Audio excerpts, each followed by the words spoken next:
Hello and welcome. Today's video is going to be a little different from what you're used to around here. Look, I made a video about why Saadia could be innocent, and I made another video on why Saadia could be guilty, and today, I thought I was going to make a video about the final decision.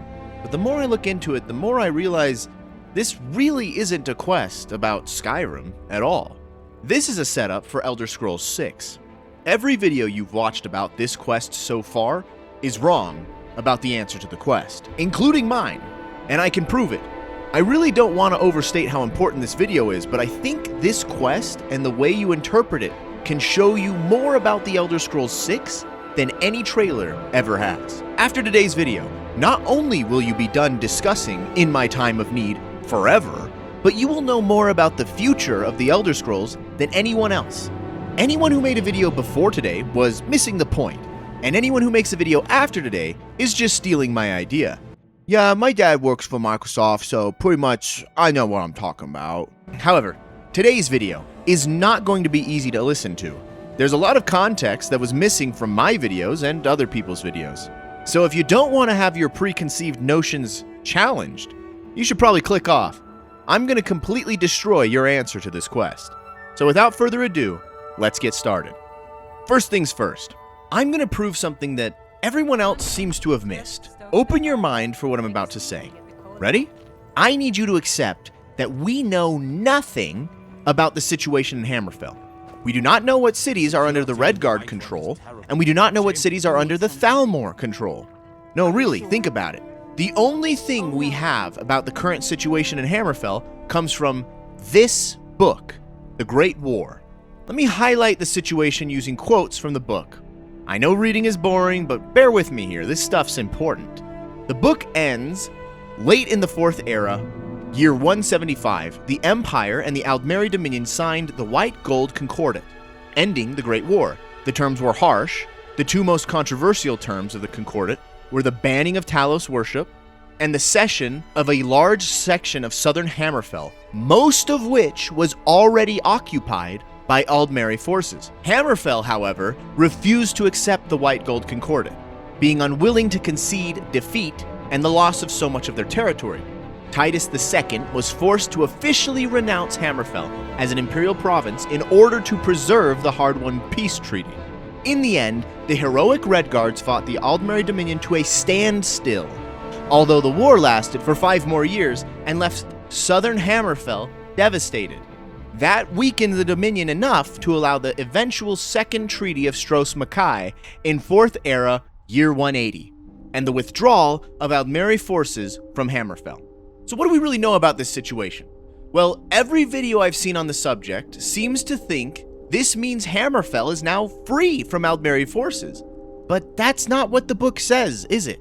We know the Aldmeri Dominion won most of southern Hammerfell throughout the Great War, and the Redguards only really fought to take those lands back after the Great War was over, and they declared their own war.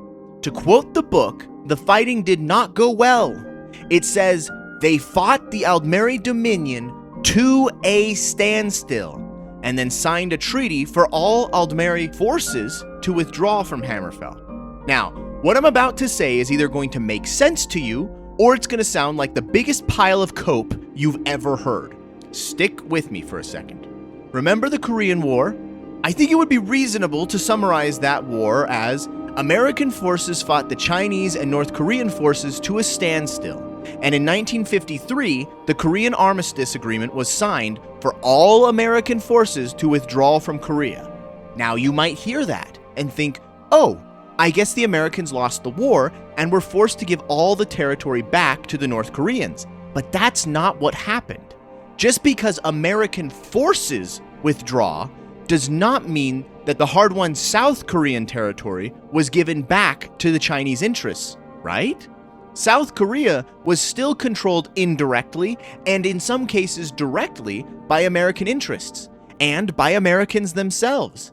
Just not by American military forces. Just because we signed a treaty that says we are going to withdraw our troops does not mean that we are going to give back the cities and land we won. So by that same logic, what makes you think the Thalmor are out of Hammerfell? And by extension, what makes you think that the city of Tanith is free? There's evidence in the game that this is not the case. Do you see what I'm getting at? All we really know is that a treaty was signed, and that the armies of the Aldmeri Dominion agreed to stop fighting the Red Guards and leave. That does not mean that the Thalmor left, or that they gave the cities they already had taken a decade earlier back to the Red Guards. In fact, like I just said, there is evidence this is not the case. Consider that Kematu tells you Hammerfell and Tanith specifically are still resisting the Thalmor.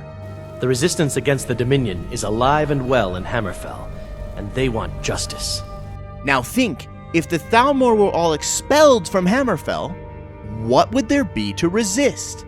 If the treaty meant that the Thalmor were going to completely withdraw, meaning every High Elf leaves the cities they had taken over, then why is Kematu pridefully telling you that the Red Guards living in that city are still fighting the good fight? The first thing I want you to accept today, if you can, is that Hammerfell, especially southern Hammerfell, is still under Aldmeri Dominion control. They just haven't accepted that. I know this flies in the face of what most people concludes about the quest so far, but the more I think about it, the more I think this is the answer. And the next thing I'm going to say is even more controversial. See, I ended last week's video by saying that if you had to pick one reason to believe Kematu and not believe Saadia, it should be because Kematu takes Saadia alive and has her stand trial. But that was a lie. I don't know who the first person to come up with this was, but it seems like everyone agrees in the Elder Scrolls community. Everyone agrees with the idea that Kematu is taking Saadia to stand trial. There's just one problem. That's never said in-game. This idea of a trial is not mentioned anywhere in the game. No, really, go check all of his dialogue. All of Kematu's dialogue. He says, they want her brought back alive. The resistance against the Dominion is alive and well in Hammerfell, and they want justice. And then, if you ask him if she'll be harmed, he says, not on the way back. Once she gets there, it's not up to me to decide what's done with her. Let me ask you something. If the cops knocked on your door and showed you a warrant for the arrest of your friend, and you asked him, hey, my friend won't be hurt, right? They would probably tell you something like, they have a right to due process, so before anything happens at all, they have to stand trial. Or maybe something like, the judge will decide that once they've had their day in court. If they said, it's not up to me, once I turn them over to the person who sent me, they get to decide what will happen to them. Well, would you feel like your friend is going to be given a fair trial in that scenario? I mean, really, how can you ask someone, she won't be harmed, right? And the answer you get is, I don't know, bro, I'm just here to grab her. I don't make these decisions. And you don't immediately realize that that's a no. You feel like that answer isn't hiding anything sinister? I don't. Kematu isn't taking Saadia to a trial. He's taking her to an execution. That's why he says, now we'll take our friend here back to Hammerfell, where she will pay the price for her treason. See, the judge and jury have already had their say. Kematu might not be the executioner, but he works for him. And he's taking Saadia directly to them. If you need to hear it again, remember, when you ask him if she will be harmed, he just says, not on the way back. In other words, she is going to be harmed. She is going to her death. It just waits for her on the other side of a journey to Hammerfell rather than being right here. And we have the proof, don't we? Whether Kematu is the one killing her seconds after you leave her with him, or if she dies all the way in Hammerfell, everyone knows about the burial urn that appears in the Whiterun crypt. Like it or not, when you send her with Kematu, you are sending her to die. Okay, so we've established that the Thalmor are still in control of some parts of Hammerfell, possibly including Tanith, and that there is no trial, and therefore Saadia is correct when she calls Kematu and the Alakir warriors assassins. But how does that affect our decision about who to side with in the quest itself? Here's the hardest part about the quest. Neither gives you any evidence at all of what they're saying. Let's start at the beginning. Who is Saadia? I am not the person that the people of Whiterun think I am. My real name is Eamon. I am a noble of House Suda in Hammerfell. The men who are looking for me, the Alakir, they are assassins in the employ of the Aldmeri Dominion. They wish to exchange my blood for gold. I need you to root them out and drive them away before they find me and drag me back to Hammerfell for an execution. So, is this honest? Let's check her story against Kematu's. She sold the city out to the Aldmeri Dominion. Were it not for her betrayal, Tanith could have held its ground in the war. The other noble houses discovered her betrayal, and she fled. They want her brought back alive. Notice that he says the other noble houses, suggesting that she is a member of a noble house. Furthermore, I think it's fair to say that the amount of damage most people can do by selling out their city is usually kept pretty limited by their station. I mean, if Saadia was like some homeless chick and she sold the city out, you wouldn't really call it a betrayal, would you? For those reasons, I think it's fair to say that if both people agree on this, it's safe to say the woman is a noble. Okay, so fair enough. Now for the much harder question. Why is she on the run? Well, this is where their stories start to differ. She says, I spoke out against the Aldmeri Dominion publicly. I suspect that's why these men were hired to hunt me down. While Kematu says, She sold the city out to the Aldmeri Dominion. Were it not for her betrayal, Tanith could have held its ground in the war.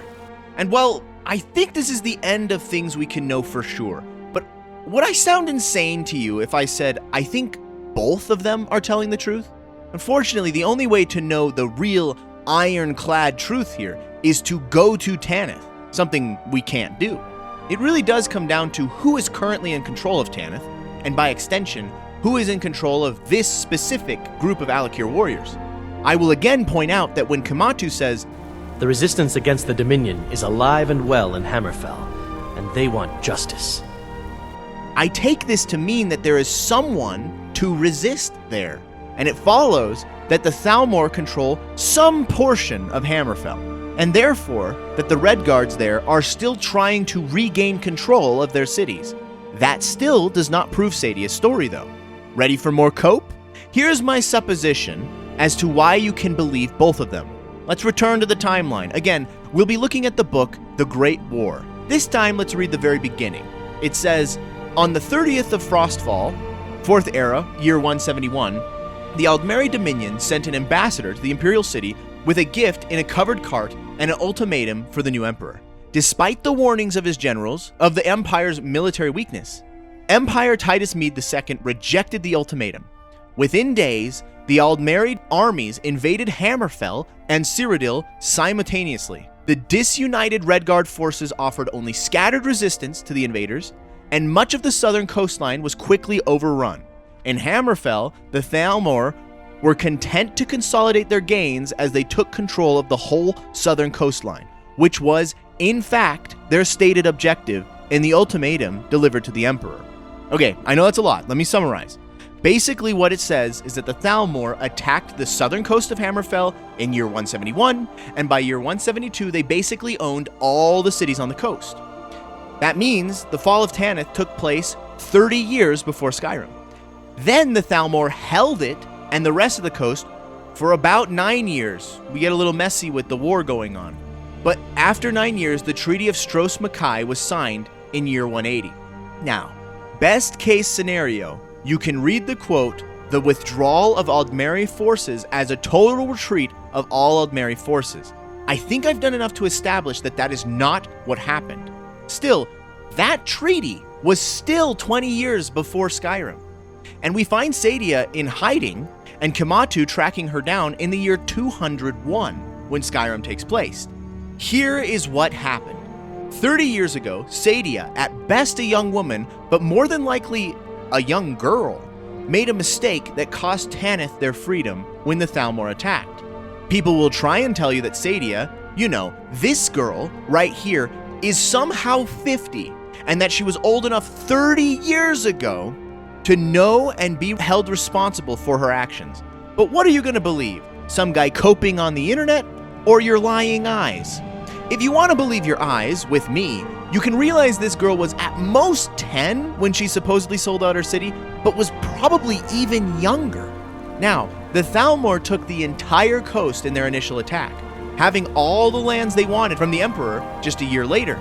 So this idea that Kematu has that, were it not for her betrayal, Tanith could have held its ground in the war, is more than likely false. But that's neither here nor there. One way or another, the Thalmor took Tanith, and Saadia was somehow partially to blame, or they convinced her she was partially to blame. During the next 10 years, the Aldmeri Dominion held Tanith and ruled over it. I believe that they kept some of the local rulers in place to give the Red Guards there a feeling of ownership and to stop everyone else from outright rebelling. Why do I think that they did this? Because that's their model in Skyrim. Remember when Elenwen says, Very well, Ulfric. Enjoy your petty victory. The Thalmor will treat with whatever government rules Skyrim. We would not think of interfering in your civil war. She says that directly to Ulfric, the would-be High King, who's supposedly fighting her allies, General Tullius. If they are willing to let Ulfric think he's the one in charge, surely they would also allow some of the nobles of the Red Guard houses to do the same. Now this pays off 9 years later when the Red Guards fight the Aldmeri to a standstill, and the Thalmor agree to withdraw their armies. See, I think if you visited Tanith during the events of Skyrim, you'd think it looks totally normal. Some Red Guards there would tell you they already won, and the Aldmeri are totally gone. Some would tell you that there's an active shadow war going on, and there would be some Red Guard rulers who secretly work for the Dominion, and some who don't. No one would really know. And this is where Saadia's story comes in.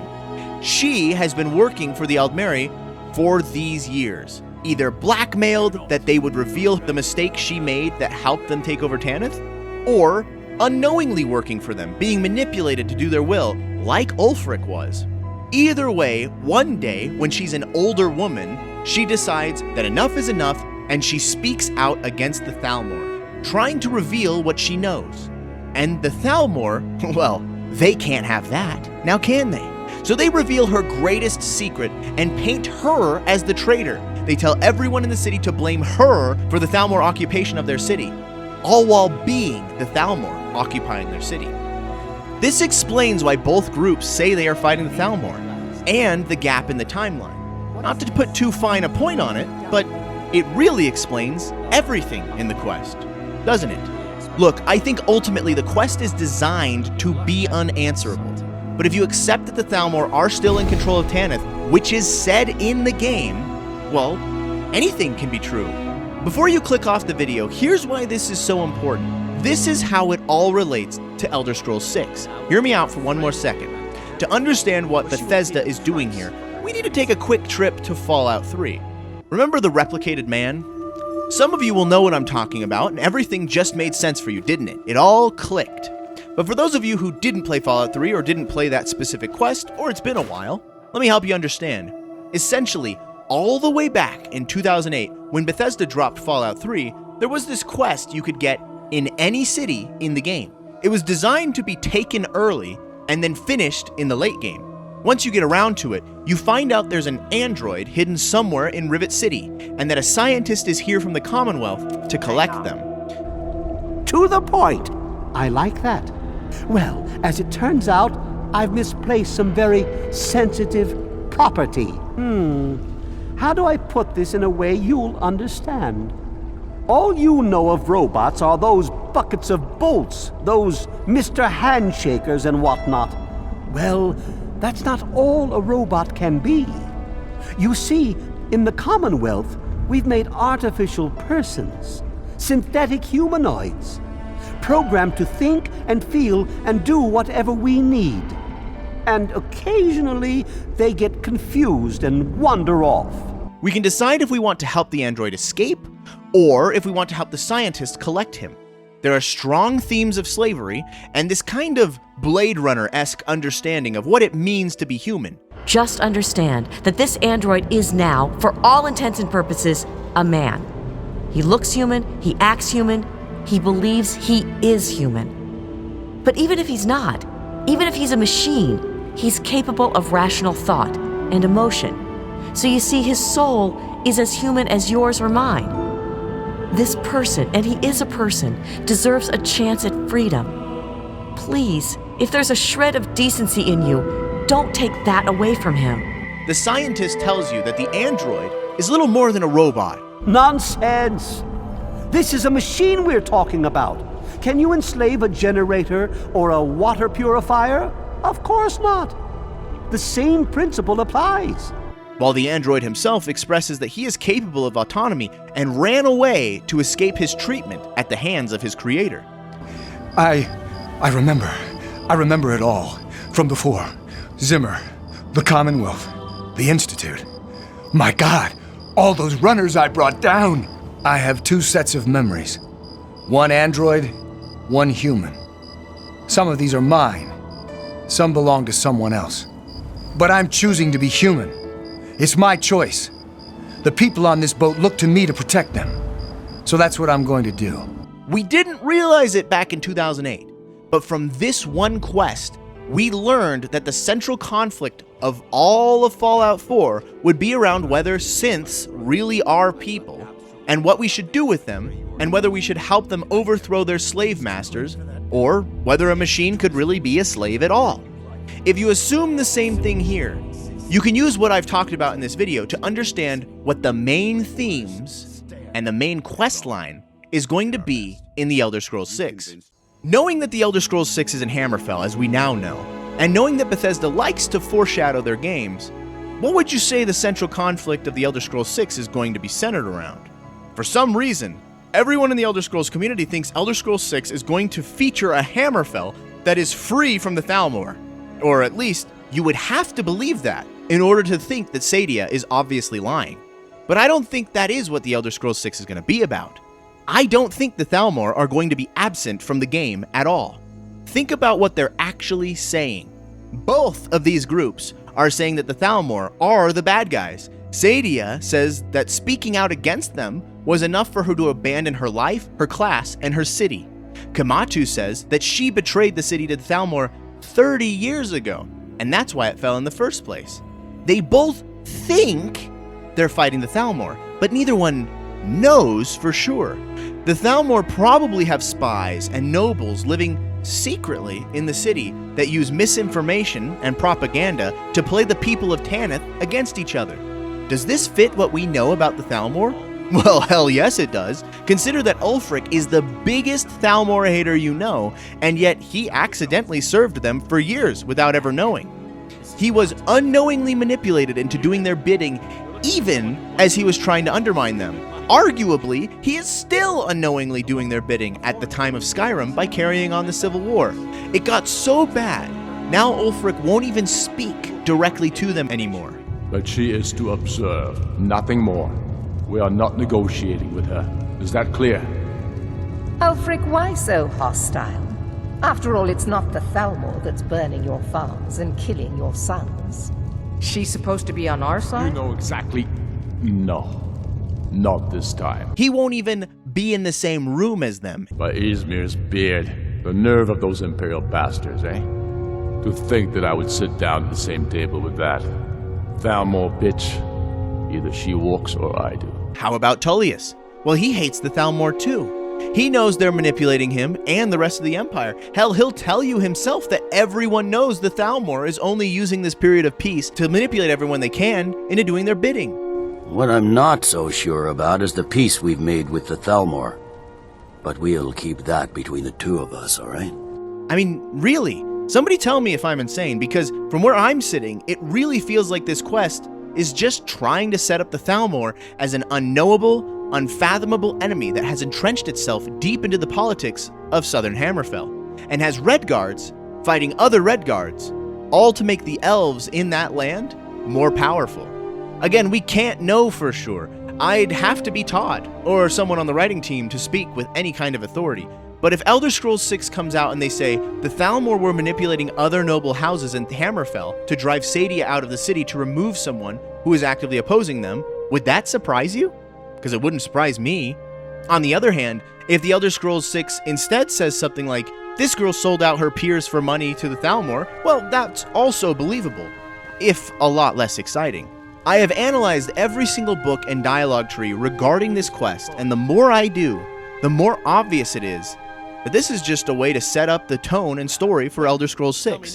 When that game finally comes out, if it ever does, we will all look back on this quest and be like, it was right in front of our eyes the whole time. So who's right? I really think we're going to find out in the Elder Scrolls 6 that the Thalmor were just manipulating these people into killing each other, and that they were both right. We will come to find out that Saadia did in fact leak crucial information, but she did it while she was too young to know better. and she later spoke out against the Thalmor, who were secretly still in control of her city. In response, the Thalmor released the damning evidence of her earlier mistake and then secretly manipulated the other noble houses into trying to capture Saadia so they could kill her without a trial. Saadia was doing her best to fight the Thalmor, and Kematu is also doing his best to fight the Thalmor. That's why neither of their stories make sense. They're both working with an incomplete set of facts. And that is what happened. But hey, that's just my best guess after playing a 15-year-old game a little too much. I'm pretty proud of this and all that, but if you think I'm insane, well, please do me the kindness of telling me why in the comments. To help you remain tranquil in the face of almost certain death, smooth jazz will be deployed in 3, 2, 1. If you like Bethesda content, or like what you saw here, make a fake political faction, then use it to take power over an entire city, and name it Sistel Ravenrock. Then subscribe. It really helps with the channel. And until next time, I'll see you around.